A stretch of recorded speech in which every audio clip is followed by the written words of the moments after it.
I never expected to be shaken by a text message. Not like this. But that's how it started. Just a simple ping. A message that came in while I was getting the kids ready for school. Something so innocuous at first glance. But as I read it, the world around me seemed to collapse in slow motion. You left your shirt at my place. Come pick it up. I'm waiting. The name at the top of the message was Chloe. I didn't know a Chloe. At least, I didn't think I did. I had just brewed my coffee, and the steam rose in the air, the smell of it comforting. But as soon as I saw the message, my heart dropped. I tried to convince myself it was a mistake, that maybe Chloe was a work colleague or someone Marcus had met during one of his many late nights at the office. But the more I stared at it, the harder it became to dismiss. Marcus had been distant for months. Quiet dinners, conversations that drifted into nothing, and the late nights at work that seemed to stretch longer each week. But I never pushed. I trusted him, right? I had to. But this felt different. I couldn't just ignore it. The kids were busy with their homework at the kitchen table, and I stood there, my fingers frozen over the phone screen. It wasn't just the message, it was the way I felt reading it, as if I was seeing a piece of my life, something that had always seemed solid, slipping through my fingers like sand. My first instinct was to shut the phone down, pretend I hadn't seen it. Maybe it was a mistake, a wrong number, or a friend of Marcus's, someone who had the same name as someone else. But the more I looked at it, the more I realized I couldn't ignore it. My pulse quickened. What was I supposed to do with this? Confront him? But how could I? I wasn't even sure I wanted to hear what he'd say in response. Or worse, what if he denied it? What if he turned it around on me and made me feel crazy for asking? The house felt quieter than usual, the hum of the fridge louder than I remembered. I glanced back at the kids. They were lost in their schoolwork, unaware that their mother was standing at a crossroads in her marriage. My stomach churned. This couldn't be happening. Not to me. Not to us. I had to know the truth. And for the first time, I knew I wasn't going to just sit back and let this slip by. The message could be a mistake, but it also could be the start of something I wasn't prepared for. My mind raced as I tried to piece together the clues, the late nights, the odd phone calls, his strange new sense of privacy with his devices.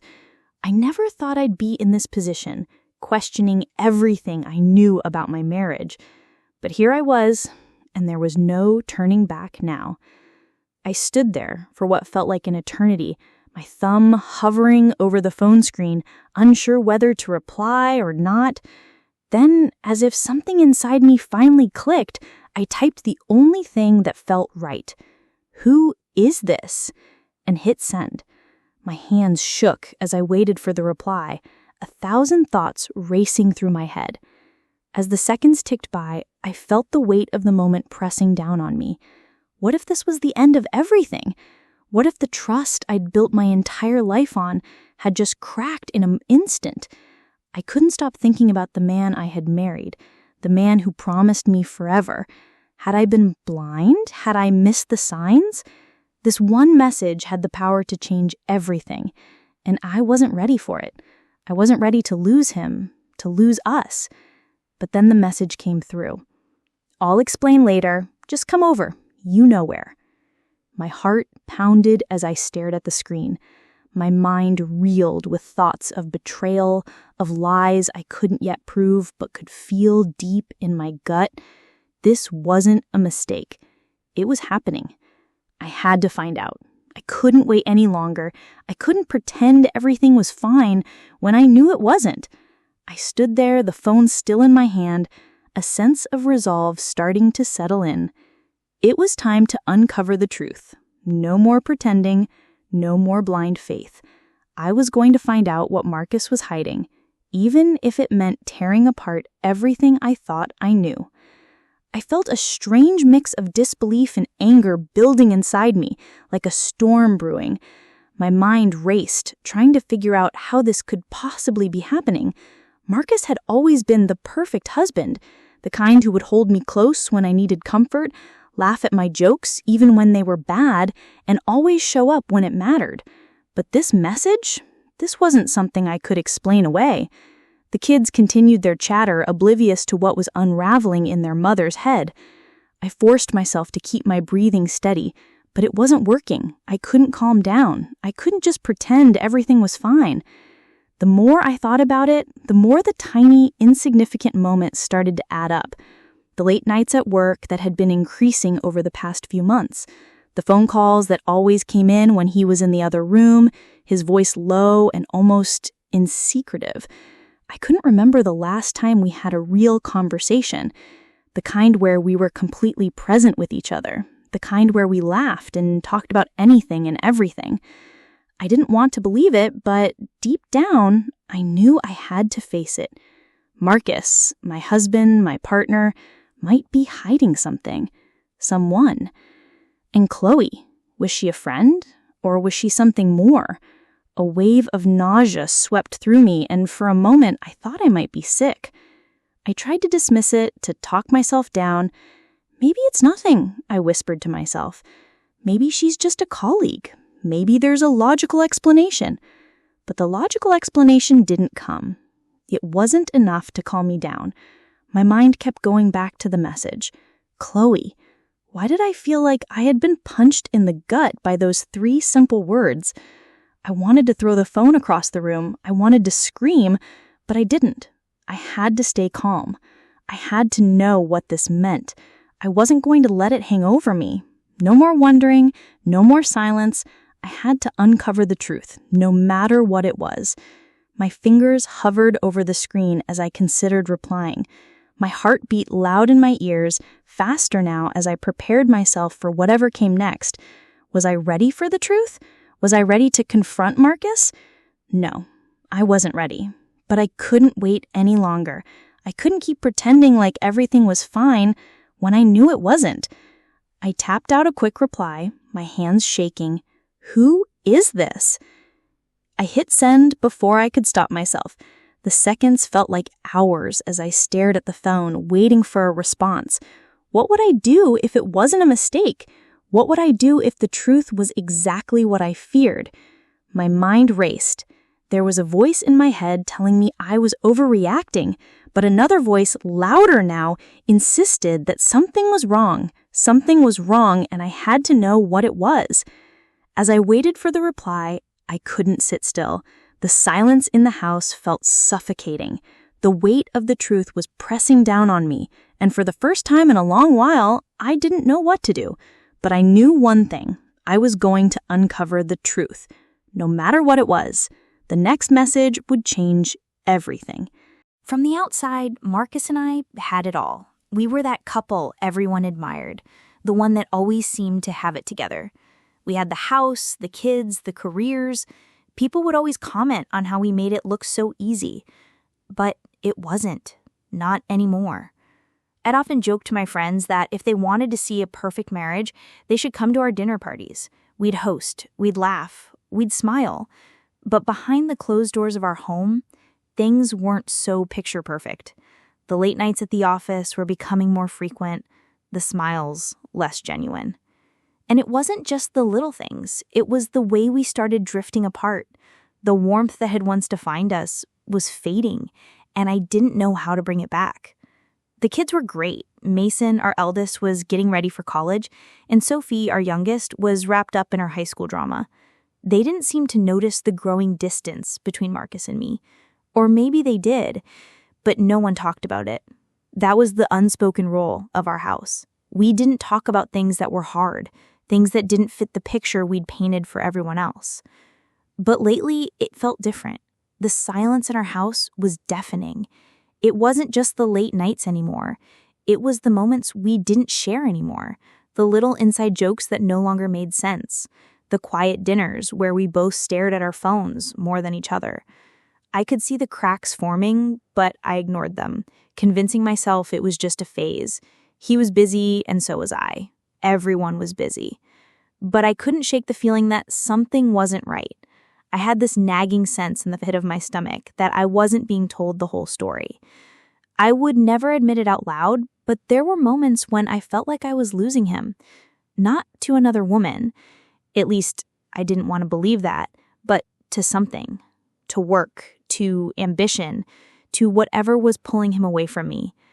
I couldn't tell if I was being paranoid or if my instincts were telling me something I didn't want to hear. The truth was, I had started noticing things, small things at first, that didn't make sense. The way he'd answer the phone late at night, his voice low, like he was hiding something. The way he'd smile and say he was working late again, but I never knew exactly what he was doing. The more I thought about it, the more I realized I didn't know where he was, what he was doing, or who he was with. The loneliness crept in quietly, a steady presence in our home that I couldn't ignore anymore. I would sit across from him, trying to get him to look up, to talk to me.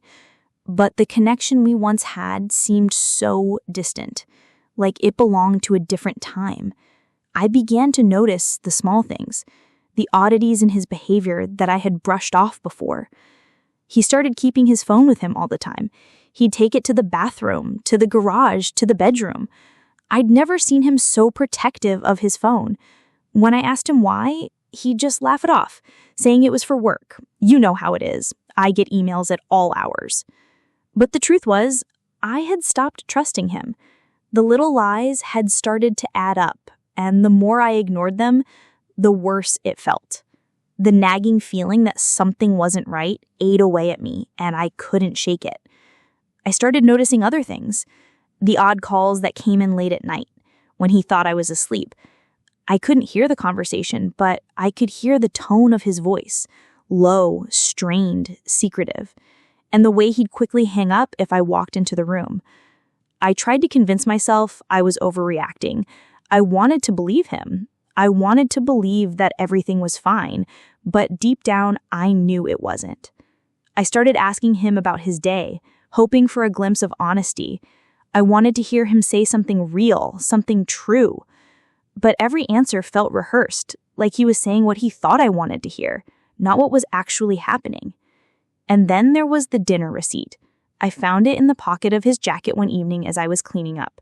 La Jardin, a fancy restaurant in the city, was the name printed on the receipt. I stared at the date. Friday night, the same night he had told me he had a, quote, late meeting. He had never taken me to a place like that. But that wasn't the worst part. The receipt showed he had ordered a bottle of wine, the same one he had bought me for our 10th anniversary. I wasn't going to wait any longer. The truth would come out, and when it did, I'd be ready. I had to know what was going on. Something was wrong, and I wasn't going to pretend anymore. The receipt, the secret phone calls, and now this, my gut told me something was happening behind my back. The next move was mine, and it was time to find out the truth, even if it shattered everything. A perfect marriage on the surface. What would you do if everything you believed about your life suddenly came crashing down? Make sure you're subscribed to Raw Ray Stories to follow this emotional journey. You won't want to miss what happens next. Hit subscribe now and stay with us as the truth continues to unfold. The house felt colder that evening, and it wasn't just because the weather had turned. The warmth that used to surround us when Marcus came home was absent. I watched him as he entered the door, throwing his briefcase down and dropping his jacket carelessly onto the arm of the couch. He smiled, as if everything was fine, as if I hadn't just spent the last few days questioning everything about our life together. "Hey, how was your day?" I asked, trying to sound casual, but my voice felt strained. "It was fine. Busy. You know how it is," he replied, running his hand through his hair, already reaching for his phone. I stood there for a moment, watching him, his eyes glued to the screen as if I wasn't even there. I felt that familiar pang in my chest. How long had it been since we really talked? But this wasn't the time for that. The time for talking had passed. I had to know, once and for all. I couldn't live in this constant state of doubt. It was like a weight pressing down on me, suffocating every breath I took. That evening, after we had dinner in silence, something inside me snapped. I couldn't just sit here anymore, pretending everything was fine. The message from Chloe had shattered that illusion, and now I had to face whatever it was I was too afraid to confront. I waited until Marcus went to the bathroom to grab his phone. My fingers trembled slightly as I reached for it. I knew it was wrong, but what choice did I have? My heart raced as I unlocked it, the familiar fingerprint scan clicking open. There, on the home screen, was Chloe's name again. It was a message from earlier that day, something I hadn't seen before. My pulse quickened. I couldn't help myself. I clicked on it. "I miss you. Let's meet again soon." My heart sank. I felt sick to my stomach. The words were so casual, so comfortable, like they'd been together more than once. I scrolled down to read more. There were others, too, messages full of affectionate emojis, promises to see each other soon. I felt as though the room was spinning. Every message felt like a knife twisting deeper into my chest. How long had this been going on? I had suspected, yes, but this was the confirmation, the proof I had been desperately avoiding, the evidence that Marcus, my husband, was involved with someone else. I didn't know who Chloe was, but it didn't matter anymore. The truth was right here in front of me, undeniable. I wanted to scream. I wanted to throw the phone across the room and demand answers, but I couldn't bring myself to do it. Instead, I sat there, frozen, staring at the screen, feeling the weight of betrayal crash down on me. I couldn't breathe. How had I not seen it? How had I missed the signs that were so clearly there? The late nights, the secrecy, the lies. They were all there, right in front of me, and I had ignored them, choosing to believe the best of him. But now, all the pieces of the puzzle were coming together, and it made me sick. I had trusted Marcus with everything, my heart, my life, my family, and he had shattered it. I slowly set the phone back down, my hands shaking. The house felt too quiet, too still. I could hear the soft hum of the refrigerator in the background, the tick of the clock on the wall, but all of it felt distant, muffled. My mind was racing. What do I do now? Marcus came back into the living room a few moments later, his eyes lighting up when he saw me sitting there. "Everything okay?" he asked, his voice too casual, too calm. I nodded slowly, my throat tight. I couldn't speak, not yet. What could I say?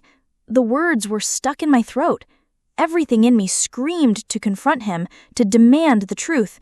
But I held back, not yet. Not while my emotions were still so raw, still so filled with anger and hurt. But I wasn't going to let him off the hook. Not this time. I spent the next few hours in a daze, walking through the motions of our evening routine. I helped the kids with their homework, kissed them goodnight, and then went to bed, lying there beside Marcus, unable to sleep. Every time I closed my eyes, I saw Chloe's messages in my mind. What had I been blind to? The silence between us felt louder than ever, and I wondered if Marcus knew that I knew.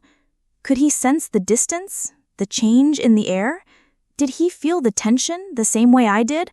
Or was he so far gone in his lie that he didn't even notice? It wasn't long before my anger began to boil over. I had to do something. I couldn't let this slide. But what was the next step? Confront him? Ask him about the messages? Demand an explanation? I wasn't sure, but I knew that I had to find out everything. No more guessing, no more assuming. The truth had to come out. That night, as I lay there, I felt like I was in a tug of war with myself. Part of me wanted to confront him immediately, throw his lies in his face. But another part of me, the part that still loved him, wanted to know more. I needed the full story. I needed to know how deep the betrayal ran. It was a long night. I didn't sleep. Every time I closed my eyes, I saw his face, his perfect smile, the way he held me, the way he promised me everything. And yet all of that had been a lie wrapped in sweet words and false promises. I had a decision to make, one I couldn't back out of. I was standing at a crossroads in my marriage, and I had no idea what would happen when I crossed over. Would I confront him, ask him about the messages, demand an explanation, or would I bide my time, gather more evidence, and make sure I had the full picture before I confronted him. All I knew was that I couldn't live like this anymore. The truth was coming out, and Marcus would have to face the consequences of his actions, whether he was ready or not. Caught in a web of lies, facing a truth you weren't ready for. How far would you go for justice? Stay with Raw Race Stories as the drama intensifies. Hit subscribe now because you won't want to miss the shocking twists ahead. Stay with us and never miss a chapter in this gripping story. I don't think there's any way to prepare yourself for the moment when you realize that everything you thought you knew about your life is a lie. Not until it happens to you. And even then, the shock is so overwhelming, so visceral, that you don't know how to move forward. That's where I was, paralyzed, disbelieving, heartbroken, all at once. The house was quiet. The kids were asleep in their rooms, their soft breathing the only sound that broke the silence in the house.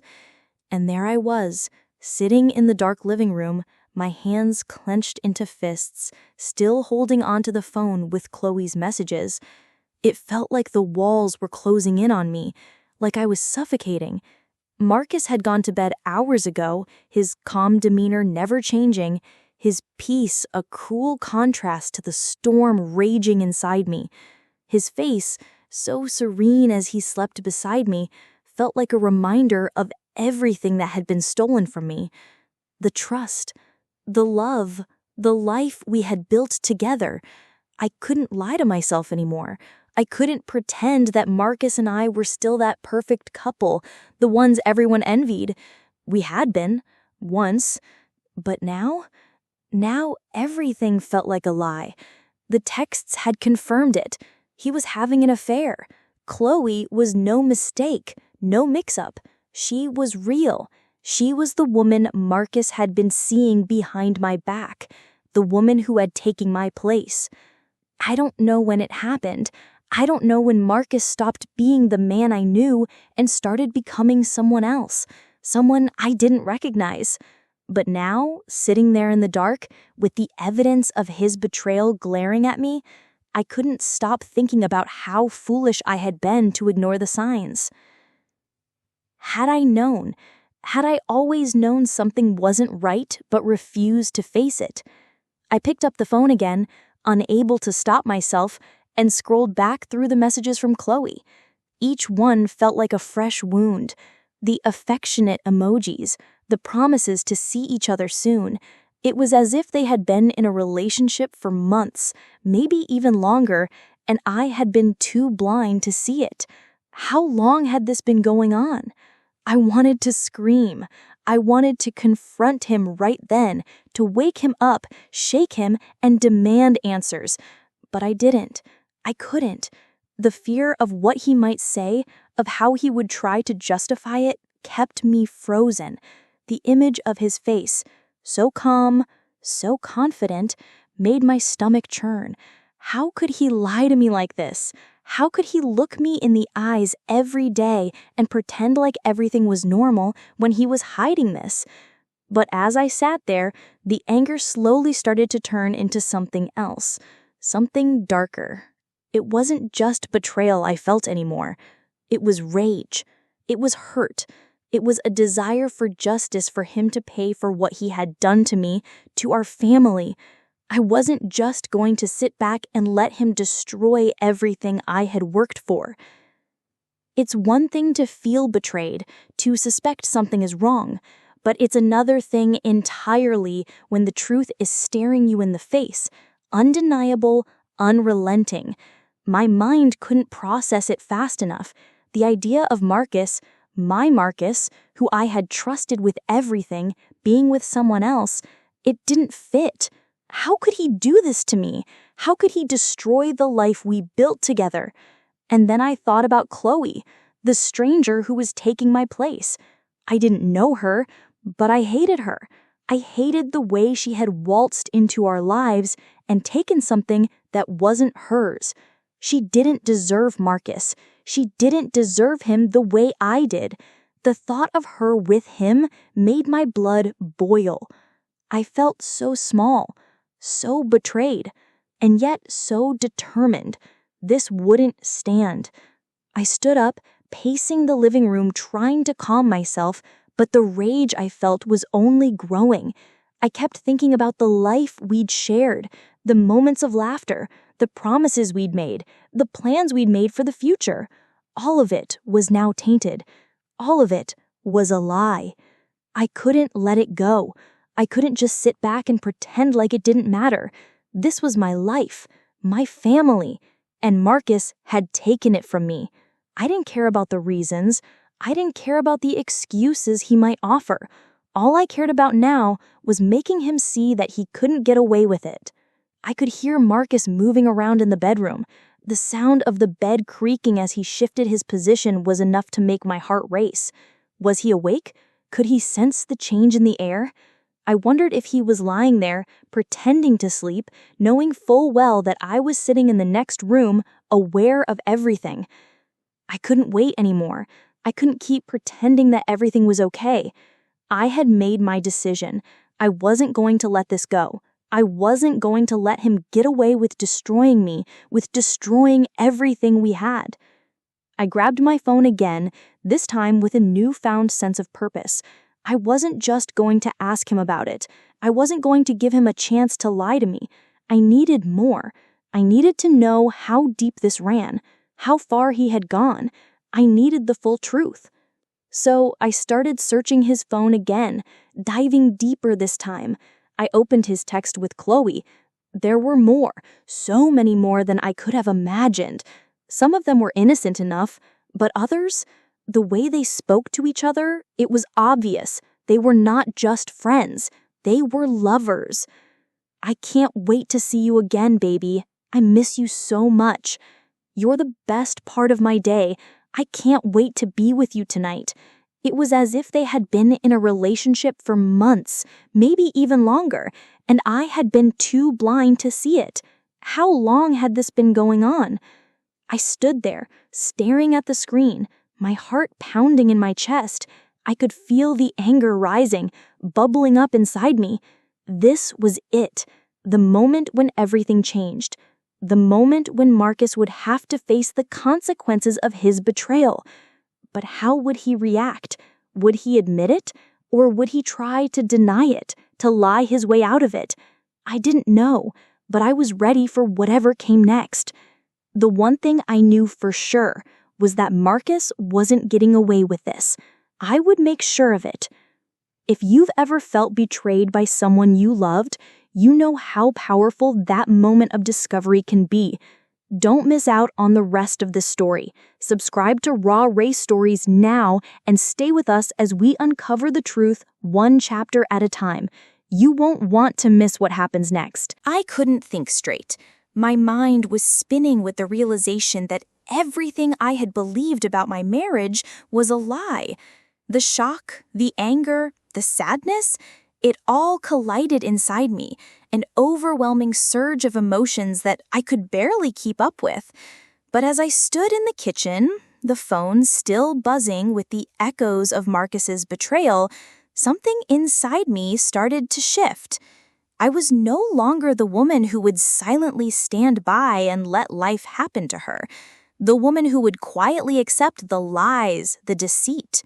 No, something had changed. I was done being passive. It was time to take control.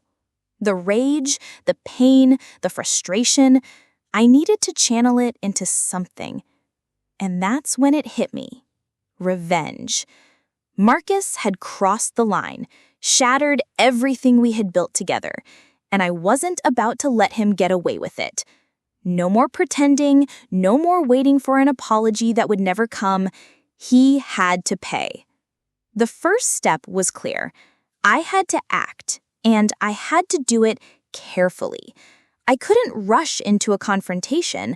I couldn't let Marcus see the fire that was building inside me. No, I had to make sure my plan was perfect, that the revenge was calculated. The element of surprise would be my weapon. He wouldn't see it coming. I spent hours that night, sitting in the dim light of the kitchen, scrolling through my phone, researching everything I could about what I needed for my plan. I had to make sure the execution was flawless. I needed something that would be as humiliating as it was satisfying. And that's when I remembered the superglue. It seemed simple, but the more I thought about it, the more perfect it felt. A harmless item on the surface, something that no one would think twice about, but used in the right way, it would be the perfect trap. I smiled to myself as I thought about the irony of it all.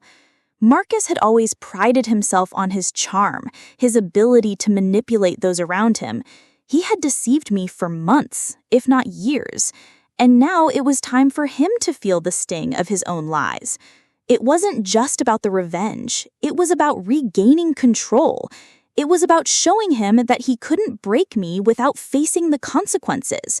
For too long, I had been the one waiting for him to change, for him to come back to me. But now I was in charge. The anger that had been building inside me over the past few days began to feel empowering. I wasn't a victim. I wasn't some woman left in the dark, hoping for the best. I was stronger than that. This wasn't just about punishing him. It was about reclaiming myself, my dignity, and my life. I wasn't going to let him get away with making a fool of me. No, Marcus needed to understand the depth of his betrayal. He needed to feel the same humiliation he had caused me. It was the only way I could begin to heal. As I sat there, I couldn't help but think of all the times he had looked at me with that smile, so sure of himself, so confident in his lies. It had been his armor, his shield. But now, that armor would be stripped away. Now he would see the real consequences of his actions. The next day, I set the plan in motion. I had everything I needed. I made a quick trip to the store, buying the superglue and a few other items I thought I might need. It felt almost surreal, as if I was preparing for some kind of mission, but I couldn't shake the satisfaction that came with it. I wasn't just waiting anymore. I was taking control of the situation. When I returned home, I sat in the living room, my heart racing as I prepared for what was to come. I had a plan, but the anticipation was almost unbearable. Every time I thought about Marcus, his lies, his betrayal, I felt the anger welling up again. I had to focus. I had to stay calm. This was the moment I had been waiting for. This was my chance to get even. I waited for him to come home, pacing around the house like a coiled spring. I could hear the clock ticking on the wall, each second seeming to stretch longer than the last. The tension in the house was palpable. When Marcus finally walked through the door, I was ready. He seemed distracted, as usual. Too distracted. But he didn't notice me standing there, his eyes glued to his phone, his mind elsewhere. He didn't notice that I was about to change everything. I watched him for a moment, his back turned to me as he set his things down. I could feel my pulse quicken, the excitement building as I prepared to carry out my plan. This wasn't just about Marcus. It was about me, too. It was about reclaiming what he had taken from me. He had no idea what was coming. He was still lost in his world, lost in the lie that he had created, thinking I wouldn't notice, thinking I wouldn't see through the cracks. But I did. I saw everything. And now I was going to make him see what it felt like to be deceived. I took a deep breath, my hands steady as I moved into the kitchen. I carefully replaced the lube with the superglue. It felt almost absurd, like something out of a movie. But as I stood there, looking at what I had done, I felt a sense of power that I hadn't felt in a long time. For the first time in weeks, I felt like I was in control again. I didn't want to do this. A part of me felt a pang of guilt, a small voice whispering in my ear that maybe this wasn't the right thing to do. But I quickly shut it out. Marcus had given me no other choice. He had crossed the line, and now he would face the consequences. I didn't know what would happen when he used it. I didn't know how he would react, but that was part of the thrill, part of the satisfaction. I wasn't just punishing him. I was taking back my power. I wasn't the weak woman he thought I was. I was strong, and I was ready to show him just how much I had been holding back. I stood there, my heart pounding, as I waited for Marcus to return to the kitchen. I had done what I had set out to do. There was no turning back now. The next few minutes would change everything.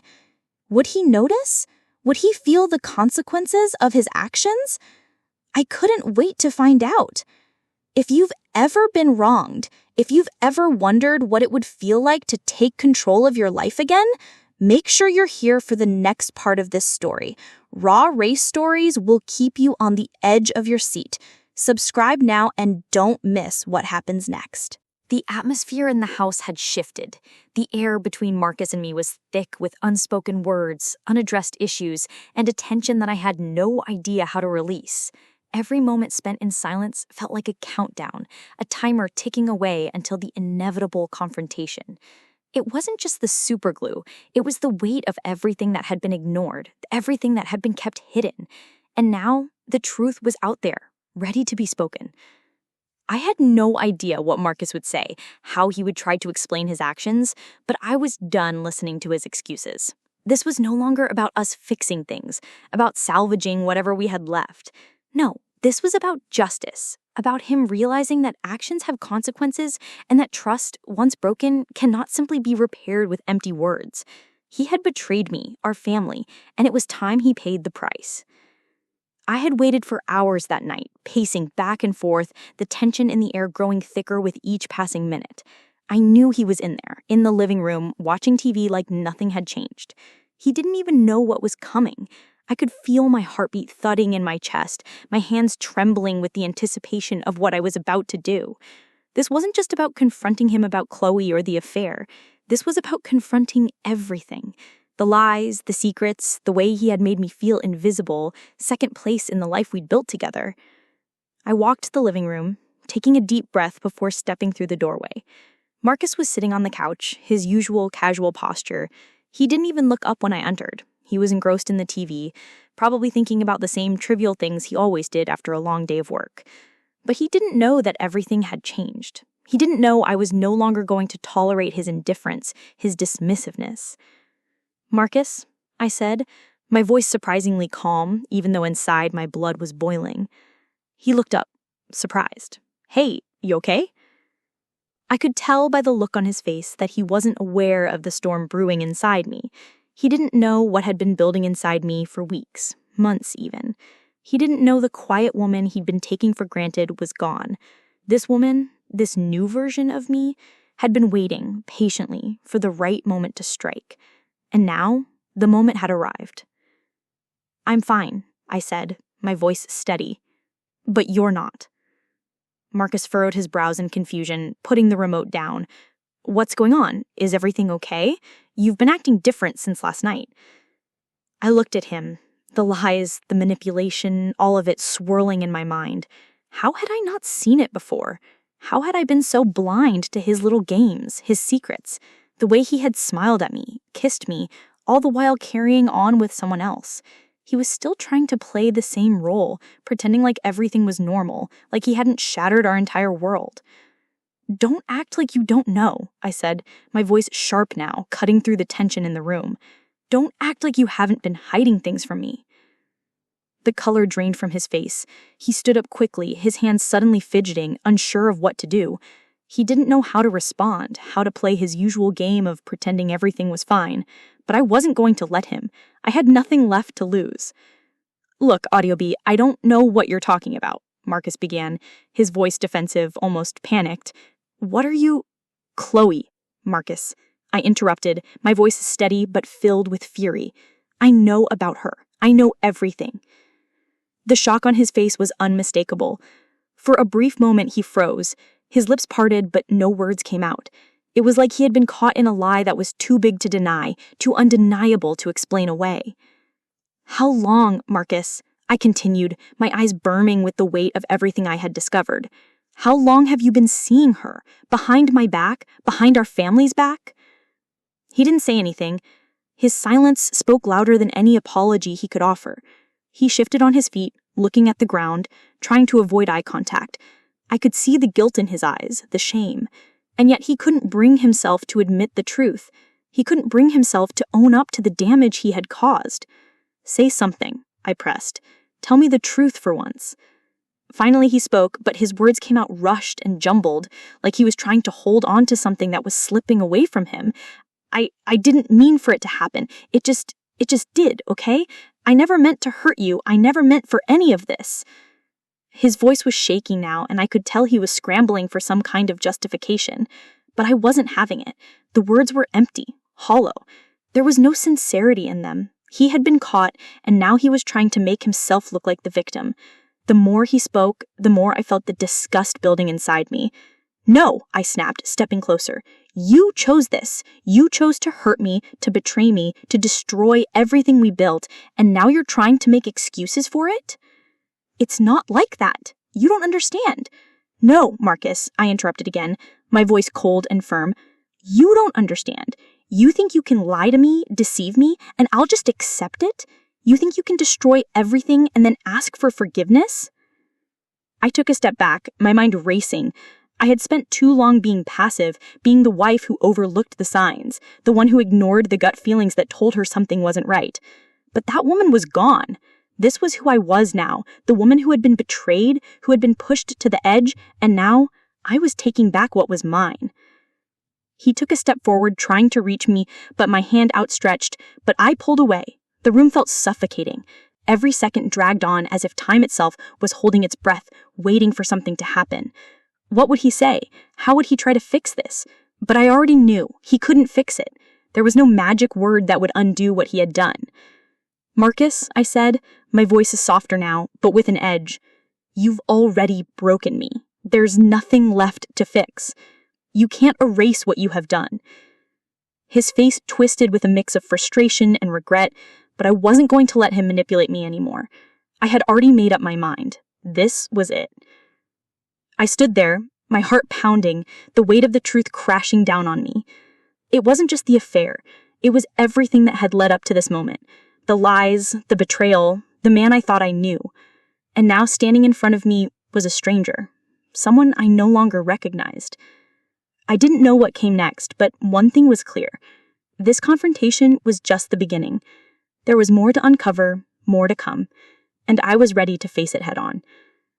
If you've ever been through betrayal, if you've ever had to face the truth you didn't want to see, make sure you're subscribed to Raw Race Stories.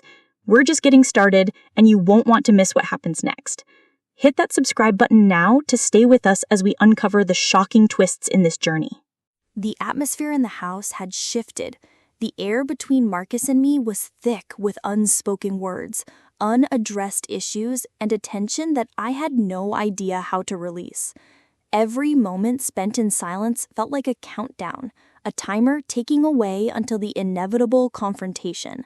It wasn't just the superglue, it was the weight of everything that had been ignored, everything that had been kept hidden, and now the truth was out there, ready to be spoken.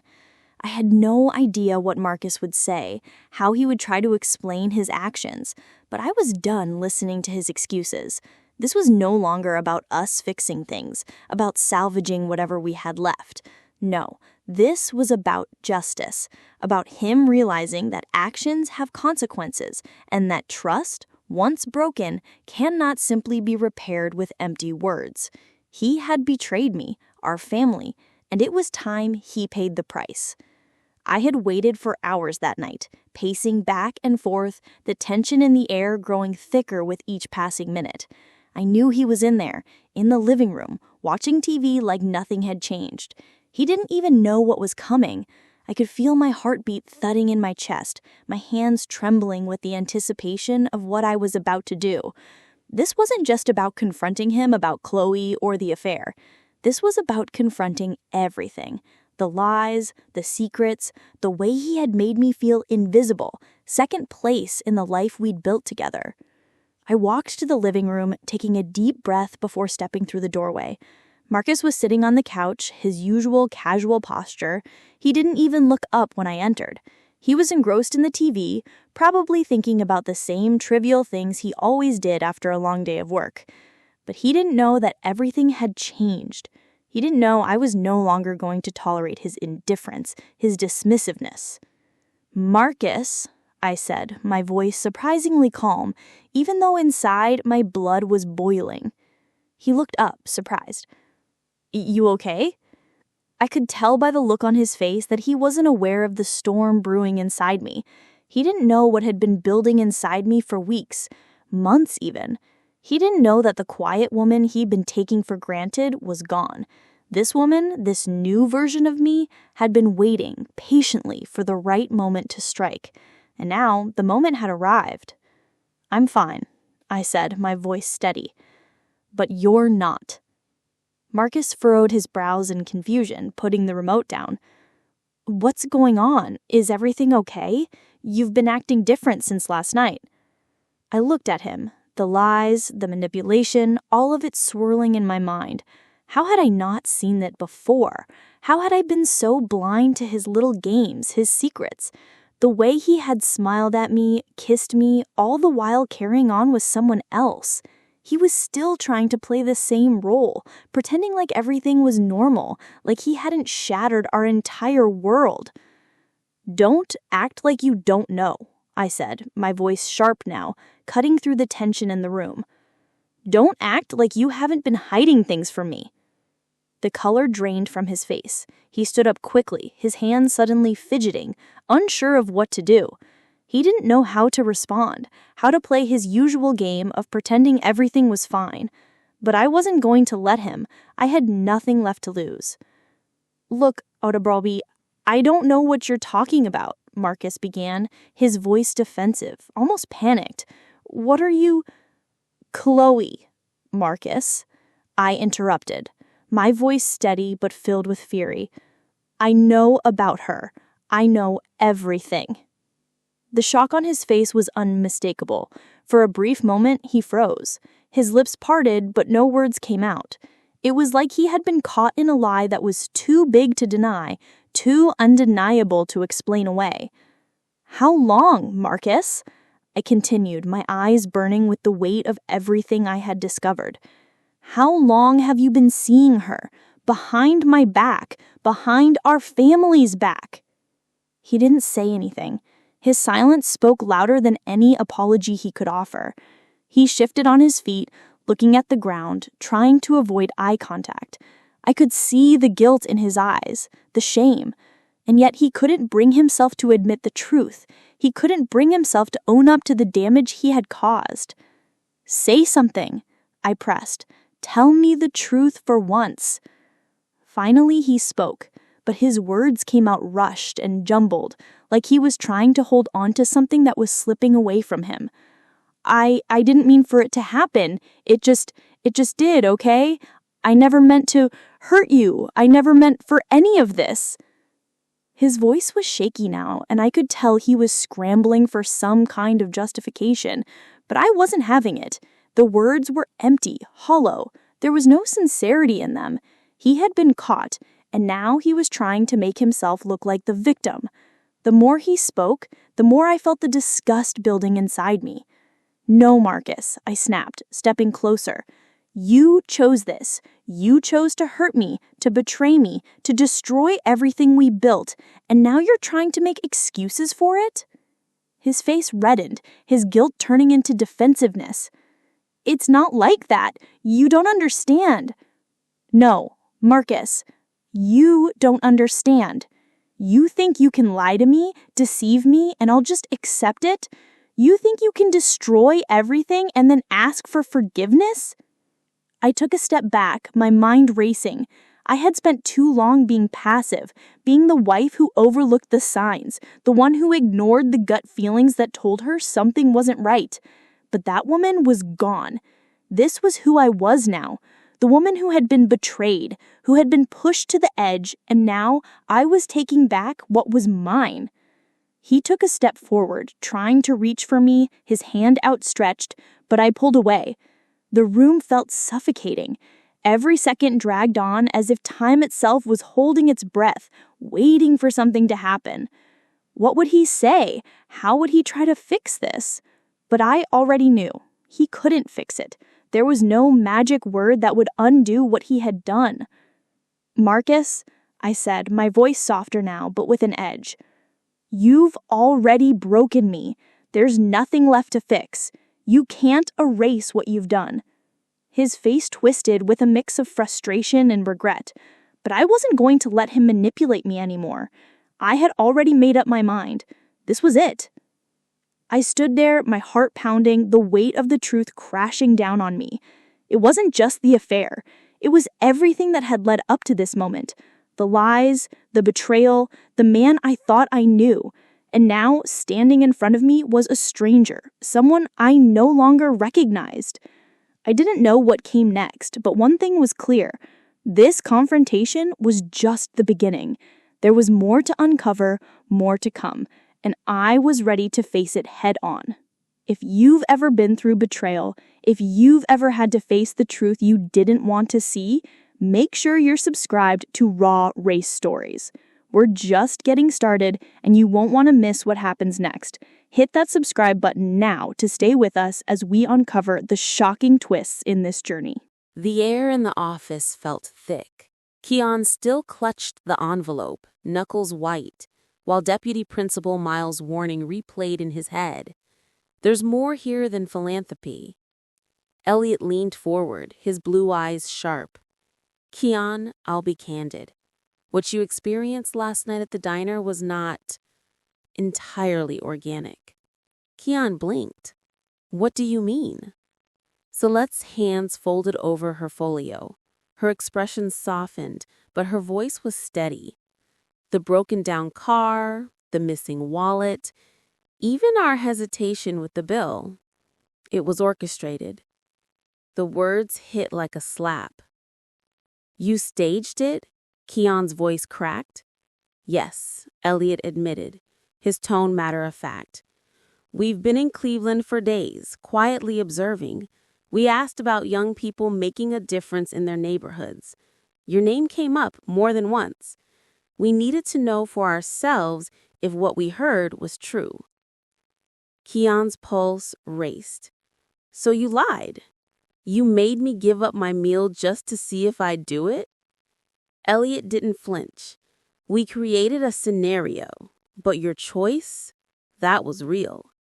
And it told us everything. Heat flushed Keon's face. Hunger he could handle. Disappointment too. But this? Being tested like a lab rat? You had money the whole time. You let me believe you didn't. Celeste's tone grew gentle. Keon, tests reveal character. Many would have looked the other way. You didn't. But that wasn't fair, he snapped. Kindness shouldn't be tested like homework. For the first time, Elliot's expression softened. You're right. Life isn't fair, which is exactly why we needed to see what kind of man you are when fairness isn't guaranteed. Deputy Principal Miles leaned forward, her eyes narrowing at Elliot. You understand how manipulative this sounds, putting a student in that position, hungry, working long hours, stretched thin, and then rewarding him for passing a test he didn't even know he was taking? Elliot met her stare calmly. Do you prefer we hand out millions without proof of integrity? This is how we ensure resources are entrusted to those who won't squander them. The room buzzed with tension. Keon sat frozen, caught between anger and possibility. Would you feel grateful for being chosen or furious for being tested without consent? Comment grateful or furious. Just then, Deputy Principal Miles' office phone rang. She picked it up, listened for a moment, then handed it to Keon. It's for you. Confused, Keon pressed the receiver to his ear. Hello? Keon, it's Gus, came the grovelly voice of his boss from Lakeview Diner. Some folks called me this morning, asked about you. I told them the truth. You work harder than men twice your age. You never complain. You even cover shifts when you're sick." Another beep signaled a call waiting. Miles clicked it over. This time it was Mr. Ellison, his English teacher. "They asked about your essays, Keon. I told them you write with the weight of someone who remembers every detail. I told them you're different." Keon's grip tightened. Different. Everyone was saying it now. The line clicked again. "Tina. They asked about the bus stop quarters you gave that man. I said you didn't even think twice. You just did it. That's who you are." Keon set the phone down slowly, his chest tight. They had been calling everyone, digging into his life, pulling stories from people he never imagined would matter. His kindness wasn't just a moment. It was a record, documented, validated. But still, the sting of manipulation burned. "So all this, every detail was just you watching me." Elliot shook his head. "Not watching, evaluating. And you exceeded every expectation." Keon didn't know whether to be proud or violated. Elliot's voice lowered, calm but commanding. "Keon, you deserve to see where this is headed. After school today, join us for a site walk. Come see the warehouse on Carnegie. Once you see it, you'll understand why last night had to happen." Celeste added softly, "It's not about a meal, Keon. It's about leadership. And leadership is proven in moments no one else notices."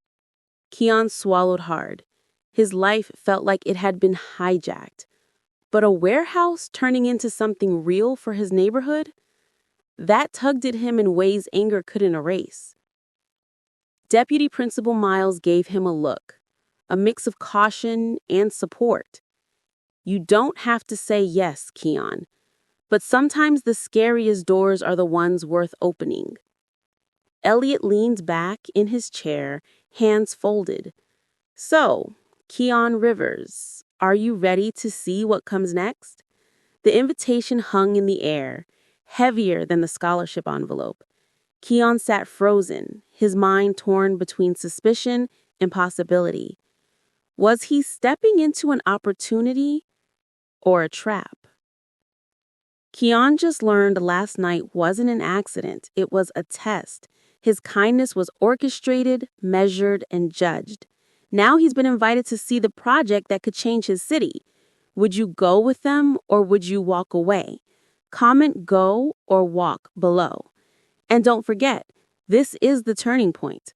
The next chapter takes us inside the warehouse where the truth starts to leak through. Subscribe to Heat Stories right now because from here on, every choice Keon makes carries consequences. I wasn't sure if I was going to scream or laugh. I stood frozen, watching Marcus's world unravel before him. His face was pale, his hands shaking as he tried to maintain some semblance of control. But nothing he said could fix what was happening. The firemen had arrived, and they were working quickly to extricate him from the mess he had gotten himself into. His life, the comfortable life he had once enjoyed, was collapsing in front of his eyes. I could hear him through the thin walls, his voice rising in panic. He was shouting now, trying to convince the firemen that he didn't need their help, that everything was fine. But I knew better. There was no fixing this. Not now, not after everything had already come to light. His affair, his lies, it was all exposed, and no amount of pleading or denial would change that. The absurdity of the situation was almost too much to bear. Here was Marcus, the man who had prided himself on his perfect life, his perfect marriage, now stuck in a humiliating situation he couldn't control. A situation I had meticulously planned. And now I could hear him writhing in his own failure. His desperation was almost poetic. After everything he had done to me, everything he had hidden from me, he was now facing the consequences of his actions. But as much as I wanted to feel vindicated, as much as I wanted to feel triumphant, I couldn't. I couldn't escape the fact that this was all too much, too painful, too messy. The truth wasn't just about exposing him. It was about breaking down the life we had built together. And that hurt more than I ever could have imagined. I stood at the doorway, watching him, listening to his frantic pleas as the firemen tried to calm him down. I could hear his voice cracking as he begged them to leave, his words tumbling over each other in a panic. It was almost comical, but then again, there was nothing funny about it. This was the man who had taken everything from me, who had lied, who had betrayed me, and now he was facing the consequences of his actions. The firemen, trying their best to keep the situation under control, continued their work, but Marcus wasn't having it. He was too far gone, too caught up in his own world to understand the severity of what was happening. The firemen's calm voices were drowned out by his shouting, his disbelief, and I couldn't help but feel a strange sense of satisfaction. He had lied to me for so long, pretending everything was fine, pretending like I didn't know. He had taken me for granted, thought he could get away with it. But now there was no escaping it. His secret life was laid bare for everyone to see. He had nowhere to hide. I stepped closer to the door, trying to get a better look at what was happening. I needed to see it. I needed to witness the moment when everything shifted, when Marcus realized that there was no going back. The firemen had already started their work, but Marcus was still stubbornly refusing their help. "You don't need to do this," he shouted, his voice breaking. "I can take care of it. I don't need your help." The firemen remained calm, their voices steady and professional. "Sir, we're just here to assist. It's for your safety. Please cooperate." But Marcus wasn't listening. His desperation was palpable. He was a man who had always been in control, always had the answers, always had the power, and now all of that control was slipping through his fingers. There was nothing he could do to stop it. The mess he had made was now too big to ignore. I could hear the muffled sound of something breaking inside. Maybe the chair he had thrown, or a piece of furniture he had overturned in his panic. The sound of glass shattering was unmistakable, and I felt a strange sense of detachment. I didn't care about the mess. I didn't care about the things he had broken. All I cared about was the fact that he was finally facing the reality of his actions. My emotions were a whirlwind of contradictions.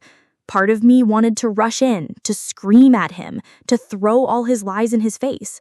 Part of me wanted to laugh, to finally see him exposed for the hypocrite he was. But another part of me, the part that had once loved him, the part that had trusted him, felt a deep ache, a sadness that I couldn't explain. It wasn't just about the affair. It wasn't just about the betrayal of trust. It was about everything we had lost, everything that could never be fixed. Our marriage, the life we had built together, the love we once shared, all of it was gone now. And no amount of fire trucks, no amount of public humiliation could bring it back. I could hear Marcus's voice again, pleading, begging, and for a brief moment, I almost felt sorry for him. Almost. But then I reminded myself why I was doing this, why I had come this far. He had made his choice, and now it was my turn. I wasn't the woman who would sit back and accept his lies. I wasn't the woman who would wait for him to come back with empty apologies. I was done with that. The sound of firemen's tools clinking and the pressure of their work in the background was a reminder of how far things had gone. This wasn't just about getting caught. It was about the unraveling of everything he had built on lies. And I couldn't help but wonder how long he thought he could keep it all going. The firemen were in full control now, forcing Marcus to comply with their instructions. It wasn't long before he was standing in the middle of the room, surrounded by strangers, helpless, humiliated. For the first time in his life, he was no longer the one in control. The realization hit him like a punch to the gut, and I could see it in his face. He was finally beginning to understand the depth of what had just happened. The firemen, now done with their work, exchanged a few quiet words. I couldn't hear the details, but the looks they exchanged were enough. They knew the situation wasn't just about the fire. It wasn't just about the physical trap he had found himself into. The mess he had created was not just physical, it was deep, it was personal, and now everyone would see it. I stood in the hallway, watching it all unfold. A part of me wanted to rush in, to face him, to ask him every question that had been building up inside me for so long. But another part of me knew that this moment wasn't for him. It wasn't for him to explain himself or apologize. No, this moment was for me. It was for me to finally take control, to finally feel like I wasn't the one left in the dark. The man who had betrayed me had just been exposed, and there was no turning back. I could hear Marcus's voice again. This time it was different. There was no more confidence, no more arrogance. There was just fear, and it made me feel something I couldn't name. Part of me was relieved, knowing that he had finally realized the depth of his actions, but another part of me was empty. Empty because nothing could ever bring back the trust we had lost. What would happen next? What would Marcus do now that he had been caught? The firemen had done their job, but the real work was only beginning. It wasn't about fixing the damage. It was about facing the truth and dealing with the consequences. And Marcus had no idea just how much his life was about to change. If you've ever been caught in a web of lies, if you've ever wondered what it would feel like to confront the truth head-on, make sure you're subscribed to Raw Race Stories. You won't want to miss what happens when everything falls apart. Stay with us as we dive deeper into this intense journey. Subscribe now for more shocking twists and emotional turns.